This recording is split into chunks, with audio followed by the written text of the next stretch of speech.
అందరికీ నమస్కారం అండి.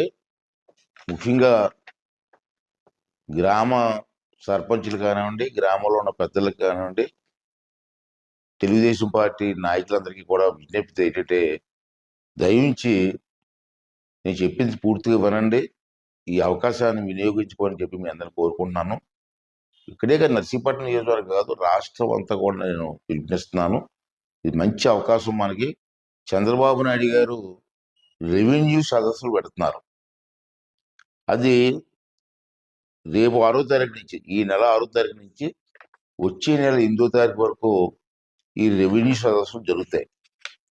ఇది రోజుకొక గ్రామంలో రెవెన్యూ సదస్సు ఏర్పాటు చేయమని చెప్పి చంద్రబాబు గారు ఆదేశాలు ఇవ్వడం జరిగింది. దాని ప్రకారం కలెక్టర్ గారు, ఆర్డీఓలు, తహసీల్దారులు ప్రతి గ్రామంలో కూడా రోజుకొక గ్రామమే, ఆ గ్రామంలో ఈ సదస్సు ఏర్పాటు చేస్తారు.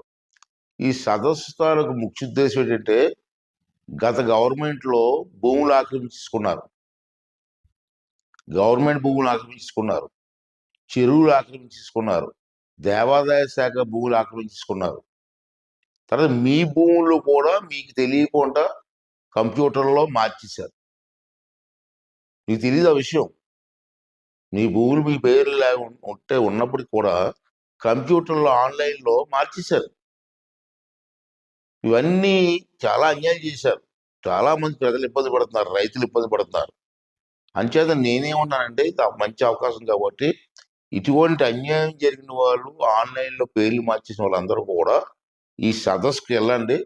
ఆ సదస్సులో తహసీల్దార్ గారు, రెవెన్యూ ఇన్స్పెక్టర్ గారు, సంబంధిత విఆర్ఓ గారు, ఇటువంటి ఆఫీసర్లు అందరూ కూడా ఆ సదస్సుకు వస్తారు. అంతేకాకుండా మండల సర్వేర్ గారు, రిజిస్ట్రేషన్ శాఖ అధికారి, అందరూ కూడా సదస్సులో ఉంటారు. అంచేది మీకు జరిగిన అన్యాయాన్ని కాగితం మీద రాసి వివరంగా రాయండి. ఏదో చిన్న 2 లైన్లు రాయడం కాదు. ఏ అన్యాయం జరిగింది, ఎలా జరిగింది, ఎవరు అన్యాయం చేశారు, ఇవన్నీ కూడా కాగితం మీద రాసి మీరు ఆ సదస్సుకు వెళ్ళి మీరు ఇచ్చినట్లయితే, ఆ కాగితం ఇచ్చిన తర్వాత 45 రోజుల్లో మీ సమస్యను పరిష్కారం చేయాలని చెప్పి చంద్రబాబు నాయుడు గారు గట్టిగా ఆదేశాలు ఇవ్వడం జరిగింది.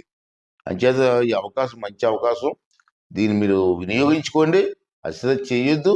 తర్వాత వచ్చి నేను పెట్టలేదు సార్, చేయలేకపోయింది సార్ అంటే మేమేం చేయలేము. అంటే ఈ అవకాశం ఇచ్చారు కాబట్టి మీ గ్రామంలో సదస్సు ఎప్పుడు పెడతారో మీకు తెలుసుకొని, మీకు తెలియకపోతే ఎంఆర్ఓ ఆఫీస్కి వెళ్తే మీ గ్రామం ఇప్పుడు వస్తారు చెప్తారు.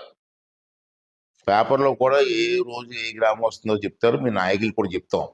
ఆ సదస్సులో మాత్రం ఇటువంటి ఇబ్బందులు ఉన్న వాళ్ళందరూ కూడా వెళ్ళి మీకు న్యాయం జరిగే విధంగా మీరు పాల్గొవలసిందిగా ప్రతి ఒక్కరిని కోరుకుంటూ, అలాగే అన్ని పార్టీ నాయకుల్ని, ముఖ్యంగా తెలుగుదేశం పార్టీ నాయకులు కానీ అన్ని పార్టీ నాయకులు నేను కోరుకున్నానంటే, ఈ రాజకీయాలతో సంబంధం లేదు, రైతులకు అన్యాయం జరగకూడదని ఉద్దేశం. అంచేత నాయకులు కూడా మీ గ్రామంలో ఎవరైనా అన్యాయం జరిగితే వాళ్ళు తీసుకొని వెళ్ళి ఆ సమస్య పరిష్కారం చేయడం కోసం నాయకులందరూ కూడా ప్రయత్నం చేయాలని చెప్పి మీ అందరికీ మనవి చేస్తూ సెలవు తీసుకుంటున్నానండి. థ్యాంక్ యూ అండి. Thank you very much.